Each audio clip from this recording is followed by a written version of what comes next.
আর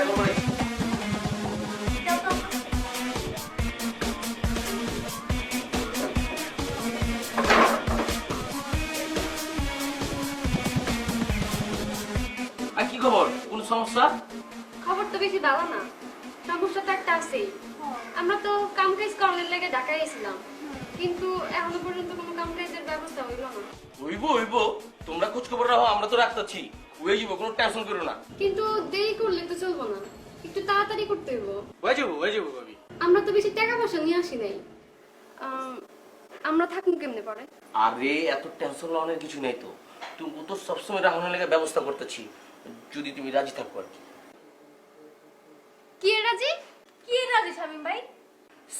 সামিম ময়নারে পছন্দ করে, শাদি করব। স্বামী? না মাগ না, ওরে পছন্দ করে। ভাই তাহলে আপনি কথা বলেন। কি কইতাছেন শামিম ভাই? হ্যাঁ তো আমার দেখলে কেমন কেমন করে। কেমন তো এমন হয়েছে। গতকালকে রাতে আমার নিজের মুখে কইলো, ওই বলে তোমার পছন্দ করে ফেলেছে, বুঝছো না? পাইলে বলে জামিন দিয়ে দেবো আমারে। হায় আল্লাহ, কি করে? এইদিকে এত শরম পাচ্ছ কে বেটা?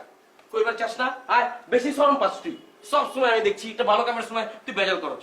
কম আই লাভ ইউ। হ্যাঁ এইসব কি? ভাবি হয়েছে কি, ভাই তো নিজের কথা কইতে পারতাছে না। ভাই আপনার খুব পছন্দ করে, বুঝছেন? আপনি যদি রাজি থাকেন তাহলে আপনাকে বিয়া শাদী দিয়ে দিব। কিন্তু আপনাদের সাথে তো আমাদের বেশি দিন ধরে পরিচয় না, মাত্র 2 দিন ধরে চিনি। এর মধ্যে বিয়ে শাদীর ব্যাপার একটু তাড়াতাড়ি হয়ে গেল না? ভাবি সমস্যা নেই তো, বিয়ার পরে জানবেন কি ভাই? জানলেও তো বিয়ার পরে। হ্যাঁ না শামিম ভাই, একটু সময় লাগবে। তাহলে আমরা এখন কি করব? একটু সময় তো লাগবে। তাহলে বেশি টাইম নেন না ভাবি, বেশি টাইম নেন না। বিয়া শাদী ব্যাপার তো যত তাড়াতাড়ি হয় ততই ভালো। কি আপনি কথা বলেন। কি আর কত কম বল? তাহলে আমি যাই, বড় কথা হইব। হ্যাঁ আসি।